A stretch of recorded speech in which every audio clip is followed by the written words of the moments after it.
It's a great day in SimWorld, everybody. Good morning and welcome to SimWorld. Today it is It's Friday. What's up, Friday. Yells? It's Friday. Yeah, buddy. I'm ready to do this, man. I just cut my Yeah, hair man. off. I'm ready to rock and roll. Hope you like the new do. But Yes, it's not sir. it's not as important if you like it as if some other people like it. I'm just saying. I get that for sure. Look, 100% agree with you. I know all about that. B-Ron here, Yells here. We got things to talk about here on SimWorld today. Let's jump right into our first topic of the day leading story. Royce Anderson's return is apparently, according to sources, imminent to the Bay Area Breakers. Again, like I know we spoke about it a few weeks ago. I feel like we did anyway. One of those after all that things, Where's Henderson, Dime Hardaway, talking about leaving the Bay, going somewhere else to play, and now it's like Royce coming back. Don't know much about Dime Hardaway though in his return, but Royce, it seems like his return to the Bay is imminent according to sources. What did I tell you, man? What do I always say? Flip flop. Flip flop, flip flop, flip flop. I can't remember what movie that was from. Flip flop, flip flop. Yeah, who knows, man? B-Ron, you may have to take this segment because am I shocked? No. Am I shocked if it's wrong? No. Am I shocked if he changes his mind after the show? No. Am I shocked if he changes his mind again? Am I shocked if he changes his mind as he's signing the document? No. Guess what? Because they're 16, they're 17 years old, man. It is what it is. What would this mean for the Bay Area Breakers, though? I stand by what I say, man. I stand on that. I lean hard on the things that I say. I'm a man with conviction. I love Coach Pope out there. I'm a fan. I like Coach Bay Area Breakers. I like the team. I love Trey Hyman. I love the scenery in that arena at the Bay Bridge. Oh my God, it's so nice. It is so nice. Beautiful Beautiful arena. venue they have as their host venue. I don't know who they're renting that. Who decided to rent that out to them. Love everything about the Bay Area Breakers, but there's only one basketball. If you didn't like how you were being utilized as they continue to stockpile talent at the prep level. Yes, everyone gets opportunity to play some winning basketball. But if your goal was to build your name, I don't see what the point is. I don't know. I don't know. Yeah, Be wrong. no, and yeah, no. So look, I agree with you on the last part, especially. I feel like if your goal was to, you know, get your stock up and you know do all the things that you want to do as a player, going back to where you started isn't isn't ideal. And Royce, you can be a top player in some more prep, I believe. But I feel like maybe he wasn't getting the things that he was looking for from other teams, maybe. But I don't, and we don't know. We don't know. We can only speculate. But I will say that, in my opinion, I think that wherever he was looking at probably was a better situation than Bay Area, just in terms of the talent level of the team. Royce More, Anderson could play on Mars if he wanted to. He's one of the top 10 kids in yeah, SimWorld Prep, B-Ron. yeah, He doesn't need a Bay Area to highlight what his skill set is. He doesn't right. need a That's what I'm saying. Showtime That's basketball what I'm saying. Yeah, to elevate his shine. If he went to SimWorld Middle East, he's going to average like 42 points a game. yeah, I don't know, man. I love analogies. Hey, if you're with that chick and she didn't treat you good the first time and she was keeping you from elevating yourself, do you just go back to that chick because nobody was at the club that night? No, you don't. You move around. You move on, man. You move on. If you weren't happy the first time, guess what's going to happen the second time? yeah. Right, You're just going to be more frustrated, and it may get a right. little more toxic. Exactly. And then if things do get toxic, then it's well, you did this to yourself situation. You're no one to blame but yourself. Hey, And that's gonna be something I'm gonna be paying attention to for the season for sure, because that's one of those things that frustrates me when I see a player on a good team and they're complaining because they're not getting minutes or the opportunities that they want, that kind of thing. And it's like, well, you made the choice to come to play for this team. You don't, and at this level anyway, you don't have anybody to blame but yourself in some And regards. don't get me wrong. Don't get me wrong. No disrespect. Not trying to ruin the recruiting strategy of the barrier breakers, whatever they got going on, Golden Of State course. hoops investors and all that. But let's say this team was composed of Trey Hyman, Royce Anderson, and a bunch of other really good players. You know who the focal point is. You know what your role is. You go get it. You guys shine. But you got Sean Hyman coming back, and he is an emerging star. I keep talking about him because he flies under the radar, and I think we're going to see craziness from him if Coach Pope decides to open up the game and kind of open up the court for his team instead of, playing condensed compact ball. Then we hear Xavier Pope is coming back. Who we only know one player on that team that's a number one. Coach Pope loves Trey Hyman. So where do you fit, Royce? I don't know. And before we get off this B run, I remembered what I was trying when I was doing the flip flop thing. Yeah.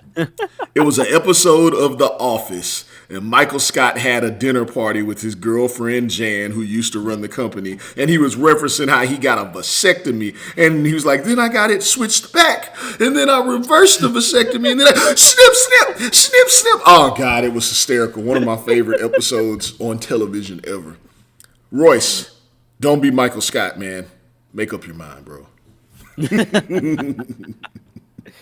I love that. I love the ending to that. Perfect way to transition, man. Coach Drees. Coach Drees out here doing his thing. You know, I have a Yep. appreciation for Coach Drees, so I have appreciation for all of these coaches out here that are active, engaged, and getting it. I love what you guys are doing for the world of basketball at the prep level, and specifically for SimWorld Prep. Thank you, guys. Coach Drees, though, there's some news, some rumors, speculation being talked about. We know Jermaine Owens looks like a shot blocking machine for what we saw in the Trey J Classic, or Yep. is it the Trey J Classic? Trey Trey J SummerSlam. SummerSlam. Oh yes, Summer. How could I forget? Yes, SummerSlam. Yeah, Jermaine Owens looked incredible last season, but now there's some talk about possibly having Jermaine Owens with who? Monty Parsons. Oh, and we've heard a lot about him. That could be incredibly scary. B. Ron, what are your thoughts Yeah. about that possible pairing?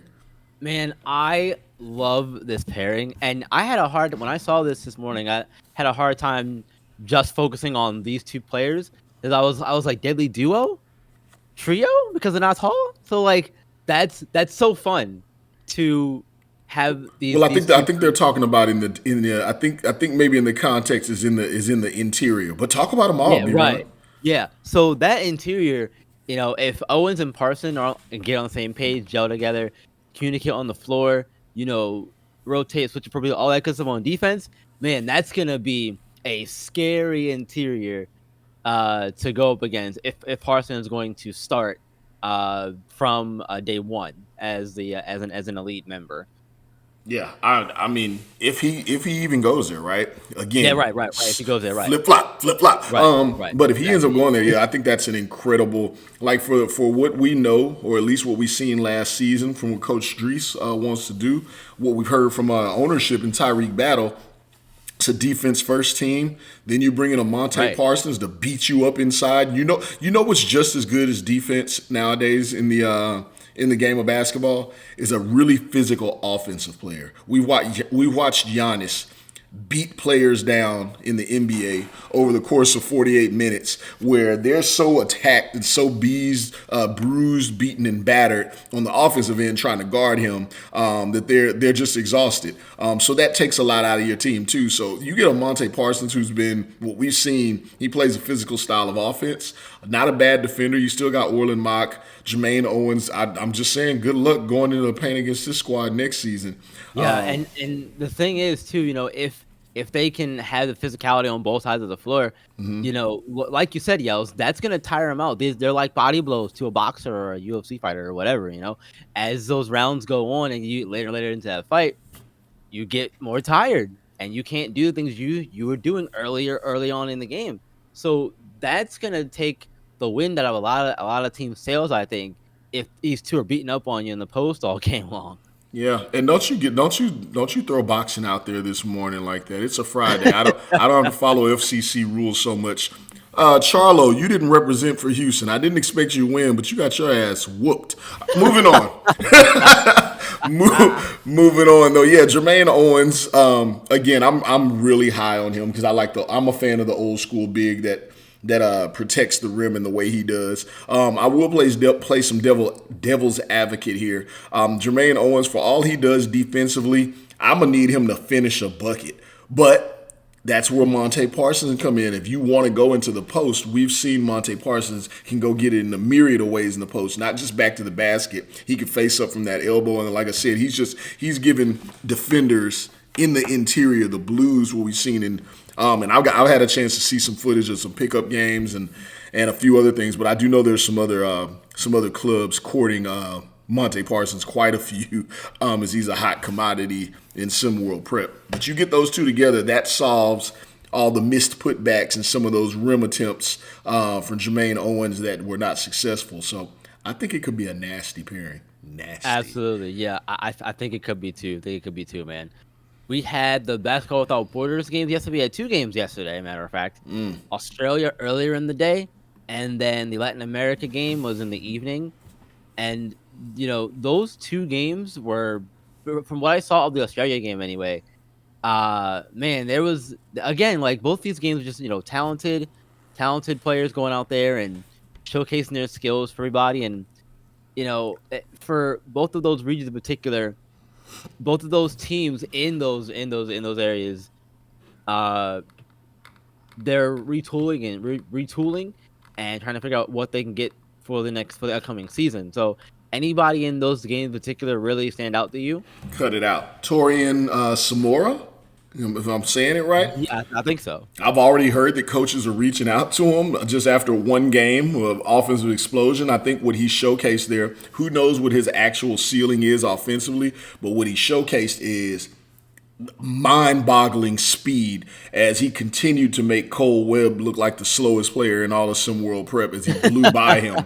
But then even after that, Cole Webb was not the only victim. This kid had insane speed.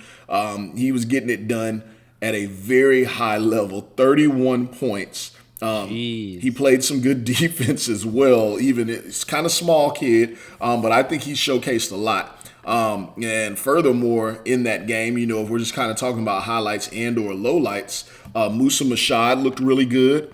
Jackson Whitlock did just about. He looks like a Swiss Army knife. I could imagine some teams looking at him at the collegiate level. He stands about 6'7", 6'8". He showed some shooting. He showed some ball handling. He was able to block some shots. He was on the boards.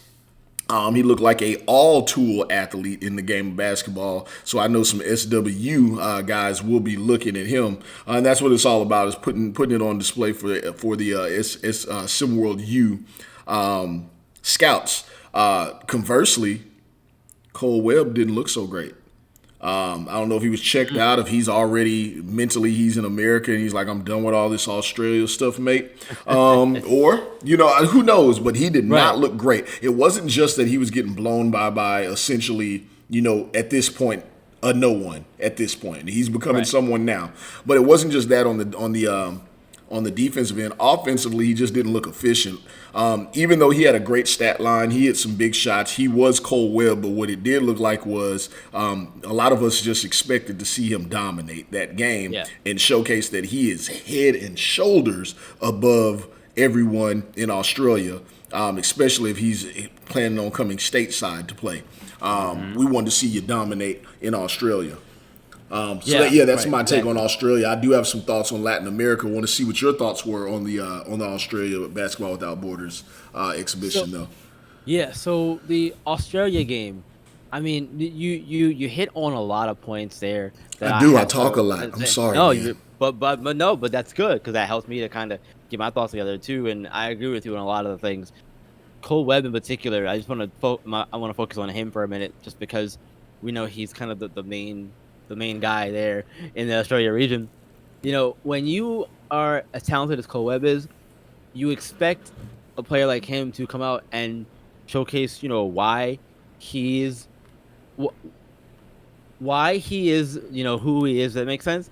And I don't think he did that for me, because it, I'm sorry, words are hard. Words are Look, hard. and if I But can help, I think I like yeah, in that game what the narrative and the story that was supposed to be the statement that was supposed to happen from Cole Webb was, here's why you spend $35,000 to bring, which is about the cost, 35,000 EMs to bring me over because I'm this good, and I don't think that statement right. was made.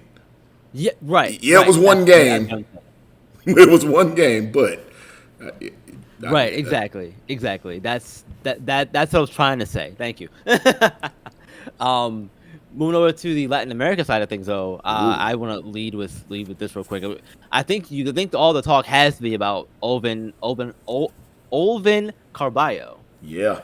I feel like it has to be. Kid went off. Game high, 23 points. Also had three rebounds, 2 assists, that kind of thing.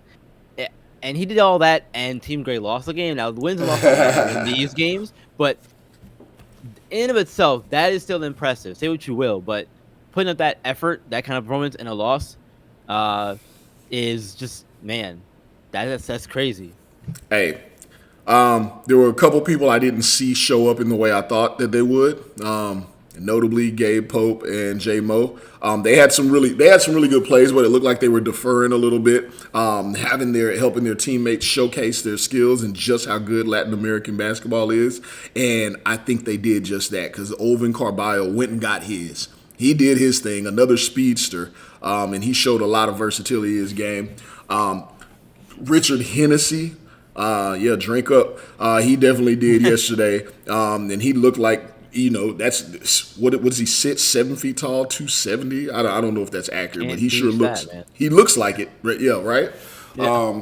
So, and we know he's supposedly going to be heading home to play for Latin America. Then you still have Gabe Pope and J Mo who can ball out, and then there was Ramon Bonilla, 17 points, showing some good shooting. So I think the statement here was from Latin America, period. Hey, we hoop, we ball, and we're going to be trouble this season. Look what we're putting together, or what we can put together. No, Gabe Yeah. Pope plays for Southeast Select, but you got J Mo, you got Olvin, Richard Hennessy, and then you saw this kid, Ramon Bonilla. So great showing from Latin America.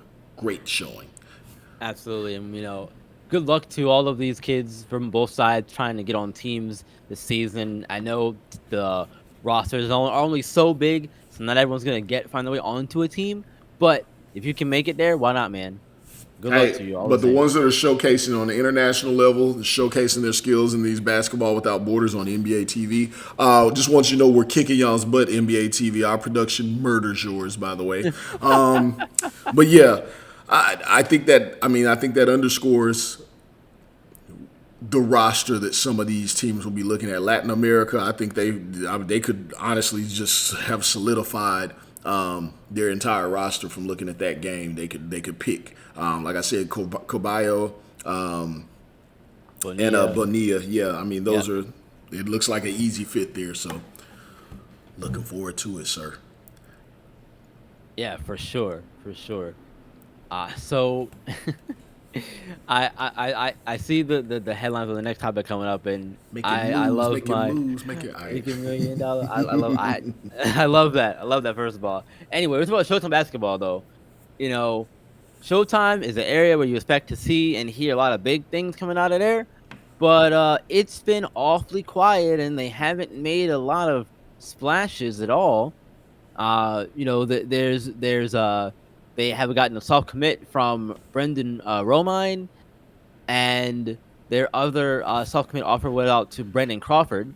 Neither of those guys are gonna move the needle over there for Showtime. So like, it makes you think what's going on, in that whole situation.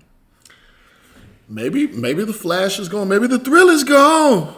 I don't know, man. How you letting Bay Area and Cascadia and some of these other squads, even Latin America, we just talked about with the big bring over from one of the biggest kids in all of SimWorld Prep. How you letting them out Showtime? You Showtime? I don't know what the strategy is here. Maybe they want to lay low, but it's called Showtime, and I can only imagine I can only imagine there's something in the works because I know Emmanuel Fisher is gonna have something to say. Like, hey, we know I've seen him out and about. You know what I'm saying?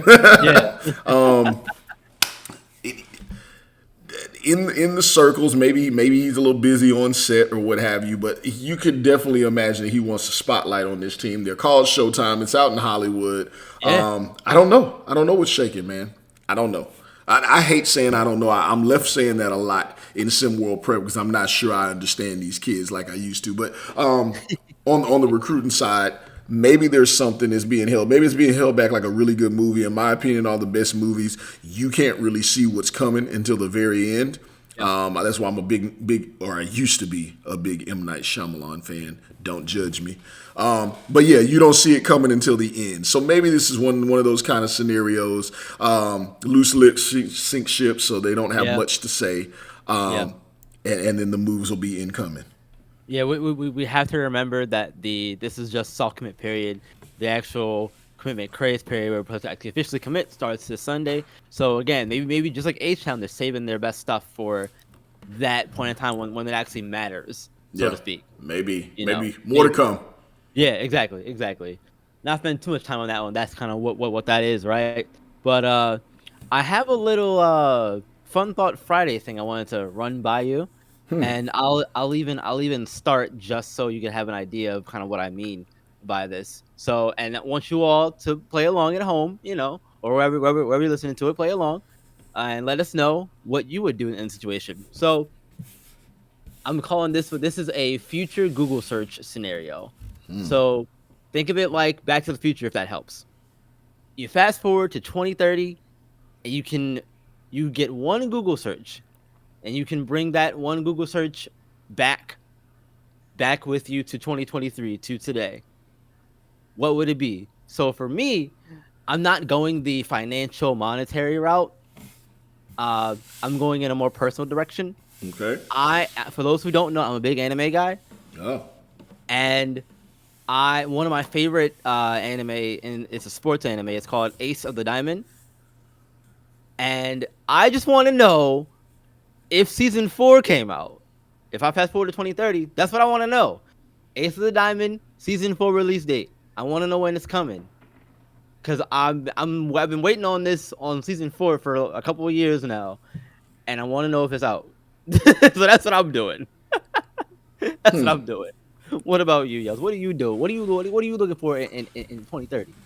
Yeah, so I'm gonna stay away from the financial one too, because that's the easy money, that's the low hanging fruit. Right, exactly. For me, I think I would like to look up. I don't know how I look this up without it being multiple searches, but I want to be able to look up all the most popular shows. I would like to know when they knew that their seasons weren't going to be renewed, because when I watch TV, I see a lot of shows that are very good. And I can tell when I believe they knew their season was not going to be renewed, because all the storylines start getting rushed and it's crap to watch for like the last 3 episodes as they try and culminate everything, and it becomes trash. And I'm not going to run down the shows. Y'all do the research on your own. Y'all remember back to something that had a slow building storyline. You're like, man, this is good. And then everything unfolded in about 45 minutes in the last episode or 2. So I think that's what I would look up. Okay. I like it. Yeah, so again, at home, let us know what you guys would look up. We're going to look forward to Monday, though, because we're getting out of here for Friday. Don't. We got 2 things coming up. Make sure we promo. You're right. Yeah, we got the 10 o'clock. We have the last Basketball Without Borders coming up. Make sure you tune in. Basketball Without Borders Europe, I believe. So that's exciting times. And then, SimWorld TV is definitely trying to look out for the most engaged VUs in our world, for the most hyped up, people that are incredibly active. He's done the leg work. Kai Killens, shout out to Kai Killens, has helped organize the KBB. I don't know if I'm saying it right. You might know Kajuta Blood Battle out in the Midwest. They're going to be playing at the PSC in the DFW area in Texas. That's Dallas Fort Worth. If y'all don't know, not quite as good as Houston, but that will be actually airing that tomorrow at 2 o'clock Eastern on SimWorld TV. So you guys make sure you're tuned in for that. I've done my part, man. I've done my part, B-Ron. Get us out of here. Get us out of here, baby. Yep. Thank you all for joining us on SimWorld today. And be sure that, you guys do what you always do and see the game be the game. We'll see you on Monday.